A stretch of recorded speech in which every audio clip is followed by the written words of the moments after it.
Hi everyone, your Auntie Lexi's back. Now, some of you have been saying my jokes sound AI generated, and frankly, I'm a little offended. I see your likes. I know what's up. Now, I'll admit my dad jokes are an acquired taste, but I'm not a robot. Meet Morp. Feeling a little paranoid yet? Anyway, terrible jokes aside, that got me thinking. What are some of the funniest RPGs we played over the years? Sure, there's no shortage of games with grim themes and heavy drama, but what about the ones that actually make us laugh? The RPGs that lift your mood, sneak in jokes during serious moments, and remind you that games can be silly and memorable. I put together a few of my favorites in this video, but as always, feel free to drop your own picks in the comments. I'm committed to making Backlog Battle a fun, informative space where you can discover JRPGs, upcoming indies, and niche titles worth playing. If that sounds like your kind of vibe, hit that subscribe button. We're building a community that values discovery, thoughtful play, and sharing our favorite games together. Final Fantasy games aren't typically known for being funny, but honestly, the series has more of a sense of humor than people give it credit for. And I think that's especially true for what's often considered the most self-serious entry, Final Fantasy VIII. Granted, it's not laugh-out-loud funny from start to finish, but you'd be surprised how often it manages to sneak in some genuinely hearty chuckles. One of the most underappreciated aspects of Final Fantasy VIII is the comedy between Raijin and Fujin. Raijin's a lovable oaf who can't help but end every sentence with "ya know," even when you're reading his thoughts. While Fujin is so stoic, she only speaks in single words, almost like a Pokemon. She also kicks Raijin every time he says something dumb, which is most of the time. But easily, the funniest parts of the game come from the flashbacks featuring one Laguna Loire.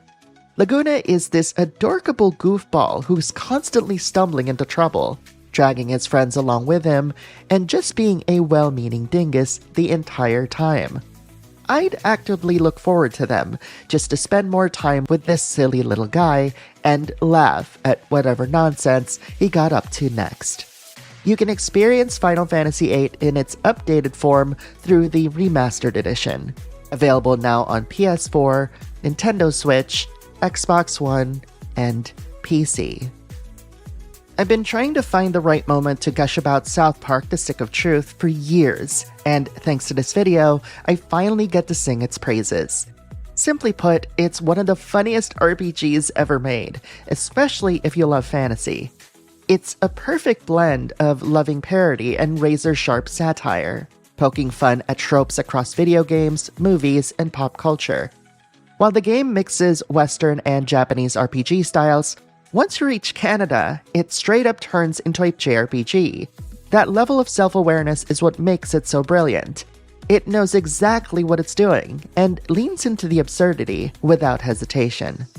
Whether it's mocking Final Fantasy-style summons, turn-based mechanics, or fantasy cliches like Chosen Ones and Ancient Prophecies, trademark, it just never lets up. And the best part? You don't need to be a hardcore South Park fan to laugh your way through it, though superfans will catch the deep cuts.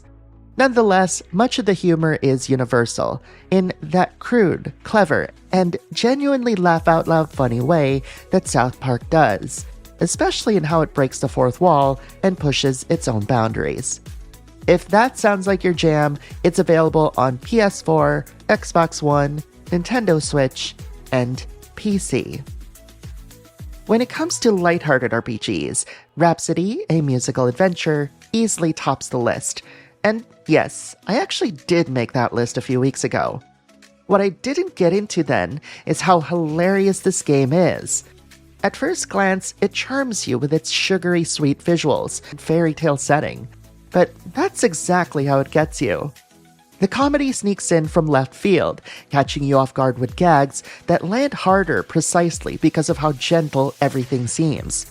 It's gentle satire at its best, poking fun at fairy tale tropes, while wrapping everything in one of the most cheerful, laid-back RPG experiences out there. It's also worth celebrating that the entire Marl Kingdom trilogy is now finally available in the West. And after playing the full trilogy, let's just say that I'll never look at soft serve ice cream the same way again.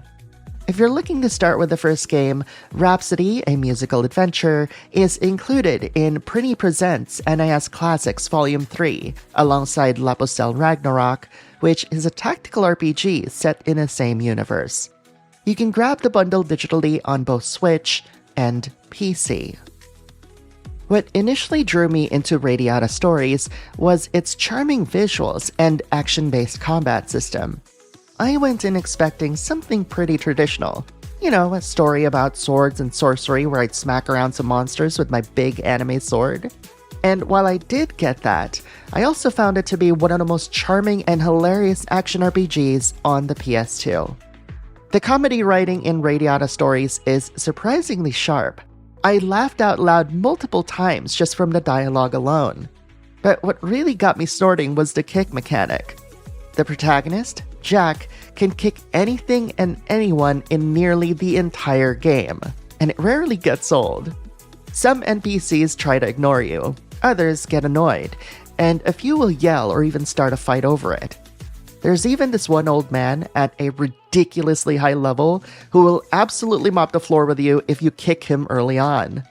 The idea that you can get your clock cleaned by a random man just because you decided to kick him, it's so deliciously absurd. And it's moments like that which make Radiata Stories so memorably hilarious for me. Again, this game can only be found on the PS2. So, Square Enix, you know what to do. Remaster this game! It's not unusual for a Tales game to have a sense of humor.